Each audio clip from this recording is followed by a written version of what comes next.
What's going on, Colts Nation? I appreciate you joining me for another video today. Just want to have a little bit of a conversation on a Sunday. Figure every Sunday throughout this off season we could come through and kind of just talk about the smaller things that happen that we don't do their own videos on. And something that I wanted to do a video on, but was just too late with my work schedule. You guys had definitely already heard about it, but just wanted to come back and touch on the fact that DeForest Buckner had his contract when he had his contract extended, they restructured his contract to put more of the money near the back end of the contract. So the way it works out, obviously it was 2 years, 46 million, that's 23 million a year. Signing bonus was 18 million dollars. Guaranteed at signing was 43,250,000. Total guaranteed money in this contract is $53.25 million and becomes a free agent again in 2027. And the way that they structured it, the salary cap hit for DeForest Buckner goes from, I believe it was 23 million in 2024 down to 8.35 million dollars. There's also a potential out in 2026 where the contract would then in turn just be a 2-year deal for $43.25 million dollars with a $10.8 million cap hit next season. So the Colts gave themselves options in the future and gave themselves options right now for what they're trying to do, right? You think about how they had to pay so much money to so many guys on the team, and then we didn't have a whole lot of cap room, but now the Colts are in a spot where they open up some more cap room, 20 something million dollars to spend, and that gives them flexibility to go through the draft, get their rookies, and then come away from the draft knowing exactly what positions they still need to attack and who they want to sign. And maybe they're able to land a guy like a Justin Simmons or land a guy like a Quandre Diggs, somebody that we've talked about, right? Akilo Witherspoon. And one of these guys could end up being Colts because the DeForest Buckner contract opens up money right now.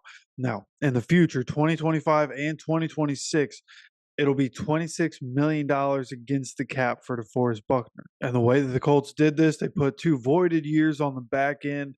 So 2027 could end up having a $7.2 million dead cap hit. Or if DeForest Buckner is still playing football at that point, it could get restructured and, an extension getting added on. And that could end up changing. So, we'll see what happens. I just think that this was interesting, and it'll be interesting to see if how much do Chris Ballard and his group of guys in the Colts front office, how much do they start to do this, right? Where you're getting more money now and pushing more money into the future. And how far into the future are they willing to go, right? Like, of course, Anthony Richardson in a few years is going to need his contract.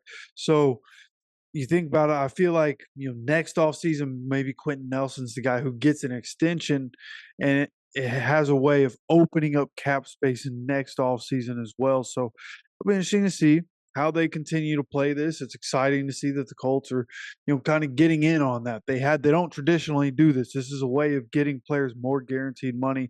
Obviously, DeForest Buckner's a guy that they know is going to be worth it.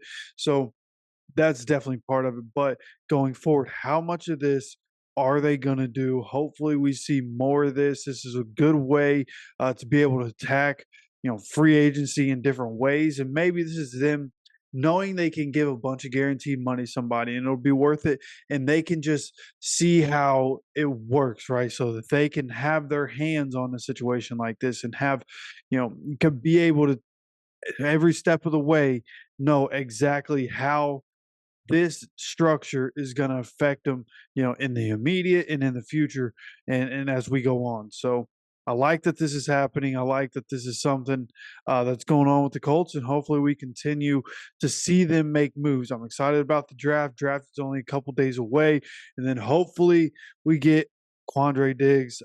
I think Justin Simmons could be in play. He seems like a guy that's going to want to go somewhere like the Bills, where the Bills have an opening at safety. I feel like Justin Simmons to the Bills, I've just had that feeling for a while. So Quandre Diggs to the Colts seems like something that could definitely happen, something that Colts fans would like to see happen. So hopefully that's the avenue that we end up going down here. Now, to move on here, Colts tight end Drew Ogletree was taken off the exempt list. Chris Ballard said in his press conference the other day that the all the information was reviewed. They reviewed the information, and he's comfortable enough with it to keep him on the team.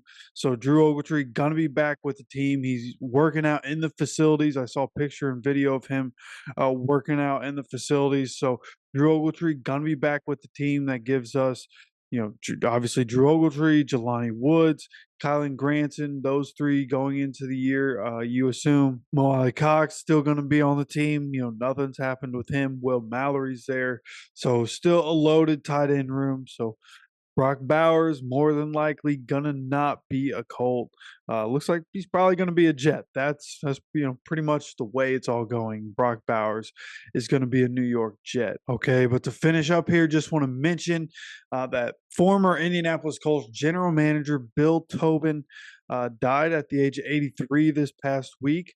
That was huge news that came out throughout this week, and I thought it was just important to mention. Obviously, I wasn't born at the point where he was, general manager in the NFL, and wasn't paying attention to the NFL. So I can't sit here and say that I know a whole bunch about Bill Tobin, but I do know, he has, one of the most infamous NFL clips of all time, and especially NFL draft clips, something that's pertinent for the time of the year that we're in, where he's talking about, oh, what does Mel Kiper know? He doesn't know anything, and goes on the rant about that. And at the time, he was general manager of the Colts. So, he made an impact in the NFL. His son currently working with the Bengals right now. So the Tobin name and the Tobin legacy still being, built in the NFL, still ongoing as we speak. So, again, just thought that this was something to mention. Rest in peace, Bill Tobin,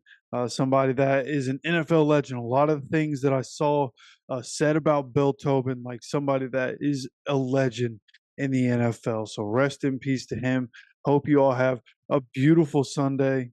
I don't know about you, but down here in Florida, the weather is perfect right now. It's a beautiful Sunday afternoon right now. So I'm going to go enjoy this. I hope you all enjoy your day. If anything happens, any updates, news that comes up, I'll let you guys know. So make sure you're subscribed with notifications on so you continue to get notified of any videos that come out. Of course, I appreciate you joining me for another video. As always, take care of yourself, take care of each other, and go Colts.